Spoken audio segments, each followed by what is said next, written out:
ባሳለፍነው 2017 ዓ.ም እንደ ሀገር የተመዘገበው የዲጂታል ፋይናንስ ማጭበርበር 2.5 ቢሊዮን ብር መሆኑን የኢንፎርሜሽን መረብ ደህንነት አስተዳደር አስታውቋል።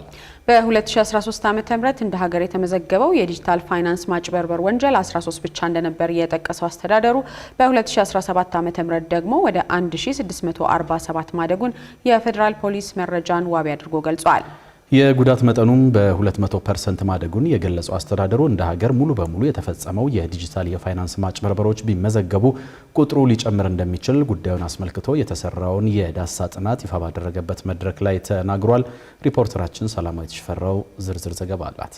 የኢንፎርሜሽን መረብ ደህንነት አስተዳደር ከ11 የሚመለከታቸው ተቋማት ጋር በመሆን በኢትዮጵያ እየተስፋፋ የመጣውን የዲጂታል ፋይናንስ ማጭበርበር ወንጀል ዙሪያ ያካሄደውን የዳሰሳ ጥናት ይፋ አድርጓል። በዚህ መድረክ ላይ ባሳለፍነው 2017 ዓ.ም እንደ ሀገር የተመዘገበው የዲጂታል ፋይናንስ ማጭበርበር 2.5 ቢሊዮን ብር መሆኑ ተገልጿል። በቁጥር ደግሞ በ2017 ዓ.ም 1647 ያህል የዲጂታል ፋይናንስ ማጭበርበር ወንጀሎች መመዝገባቸው በጥናቱ ይፋ ተደርጓል። የኢንፎርሜሽን መረብ ደህንነት አስተዳደር ዋና ዳይሬክተር ትዕግስት ሐሚድን ይህ ቁጥር ለምን ከጊዜ ወደ ጊዜ እየጨመረ መጣ ስንል ጠይቀናቸዋል። ሁላችንም እንደምናውቀው የሳይበር ጥቃት በአብዛኛው የሚደርሰው በሰው ልጅ ደካማ ጎናችንን በመጠቀም ነው። ለዚህ ማህበረሰቡን ማንቃት፣ ንቃተ ህሊናውን መጨመር፣ በየቤተሰባችን ማሊሺየስ የሆኑ ሊንኮችን እንዳይከፍቱ የሚያታልሉና የሚያጭበረብሩ የማናምንበትና አዲስ የሆኑ ነገሮችን በጥርጣሬ የማየትና መረጃን የማጣራት ነገር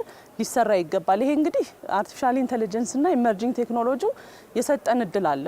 በዛው አጭበርባሪዎችም እየተጠቀሙበት ያው የማጭበርበር ሂደቱን በጣም የሚያፋጥኑበት እንዳለ ሁሉ እኛ ደግሞ እሱን የምንከላከልበት በኤአይ ካፓቢሊቲ ያለው የትሬት ኢንተለጀንስ የአንቲ መኒ ላውንደሪንግ እና የሌሎች ካውንተር ቴሮሪዝምን የምንከላከልበት ስርዓት ሌሎች ተቋማቶቻችን እንዲታጠቁ በጋራ እየሰራን ነው ማለት ነው። ይህንን እየጨመረ የመጣውን የዲጂታል ፋይናንስ ማጭበርበር ወንጀል ለመከላከል እንደ ሀገር የተወሰዱ እርምጃዎች መኖራቸው በዚህ የዳሰሳ ጥናት የተመላከተ ሲሆን እየተወሰዱ ካሉ እርምጃዎች መካከል አንዱ በረቂቅ ደረጃ ያለው የሳይበር ደህንነት አዋጅ መዘጋጀት መሆኑ ተገልጿል።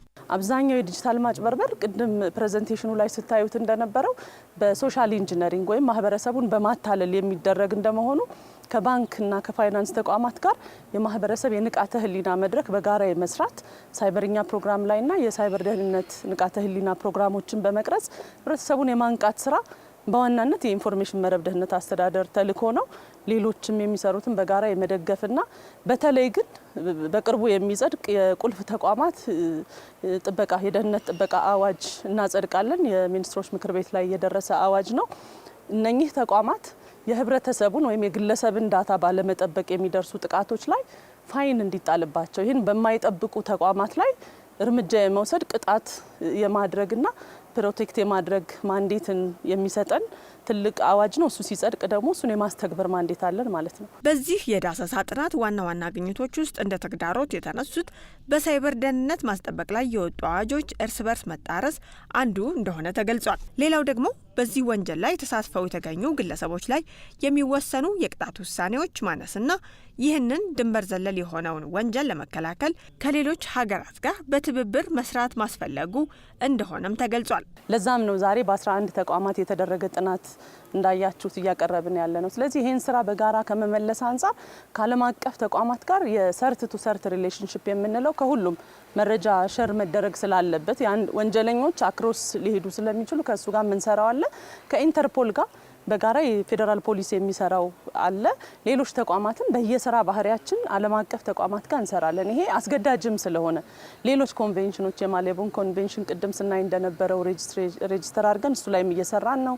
ብሪክስ ላይ በዋናነት በዚህ ጉዳይ ላይ በጋራ እየሰራን ነው። ሌሎችም ኮንቬንሽኖችን በተለይ ዓለም አቀፍ ስምምነቶችን እያደረግን እንሰራለን። ይሄ ተነጥለን የምንሰራው ስራ ስላልሆነ በዚህ አግባብ እየሰራን ነው ማለት ነው። የዲጂታል ፋይናንስ ማጭበርበር ወንጀልን ለመከላከል የህግ ማዕቀፎችን ማጠናከር አስፈላጊ መሆኑ በተገለጸበት በዚሁ መድረክ ወንጀሉ የዜጎችን ሀብት ብቻ ሳይሆን በሀገሪቱ የፋይናንስ ስርዓት ላይ ያለውን እምነት የሚሸረሽር በመሆኑ ከቴክኖሎጂው እድገት ጋር የሚራመዱ ጠንካራ የህግና የፖሊሲ ማሻሻያዎች ላይ በትኩረት መሰራት ይገባል ተብሏል።